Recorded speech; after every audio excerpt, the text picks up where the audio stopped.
Bismillahirrahmanirrahim. Assalamualaikum warahmatullahi wabarakatuh. Alhamdulillahilladzi hadana li hadza wa ma kunna linahtadiya an hadanallah.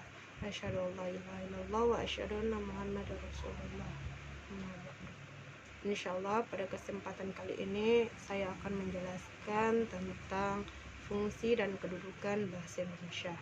Adapun fungsi bahasa Indonesia yaitu yang pertama sebagai lambang identitas nasional.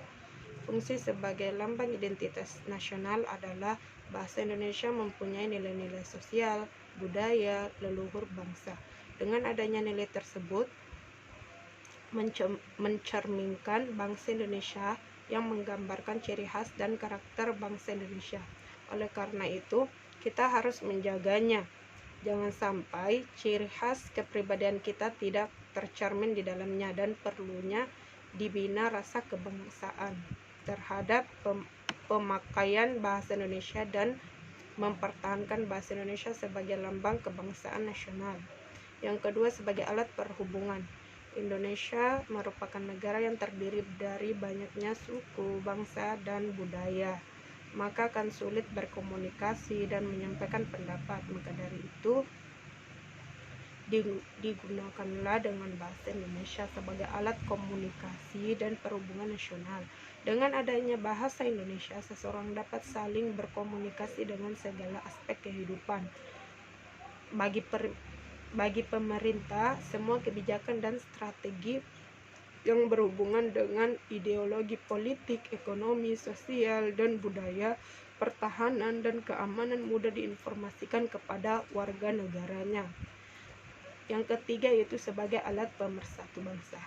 Fungsi bahasa Indonesia sebagai alat pemersatu bangsa yaitu memiliki peran yang sangat penting karena digunakan sebagai alat perekat nasionalis warga Indonesia untuk selalu setia kepada Negara Kesatuan Republik Indonesia.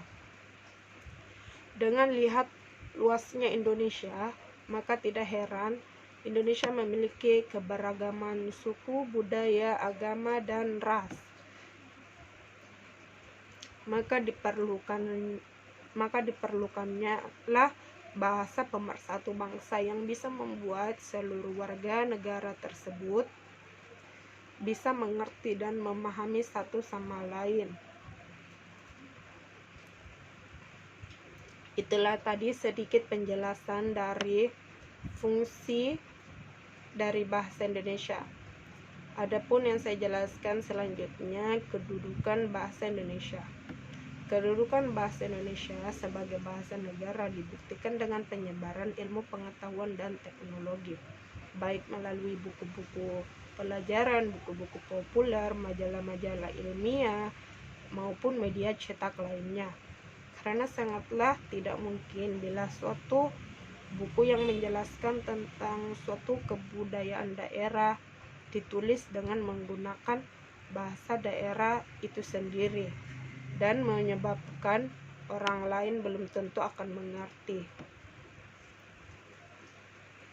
Adapun peranan bahasa Indonesia yaitu yang pertama sebagai alat komunikasi, yang kedua sebagai alat pemersatu bangsa, yang ketiga sebagai alat untuk mengekspresikan diri, yang keempat sebagai alat integrasi dan beradaptasi sosial dalam lingkungan atau situasi tertentu.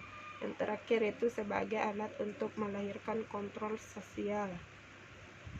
Sekian dari penjelasan saya. Mohon maaf jika ada salah-salah kata. Saya ucapkan dengan nun wal qalami wa ma yasrun fastabiqul khairat. Wassalamualaikum warahmatullahi wabarakatuh.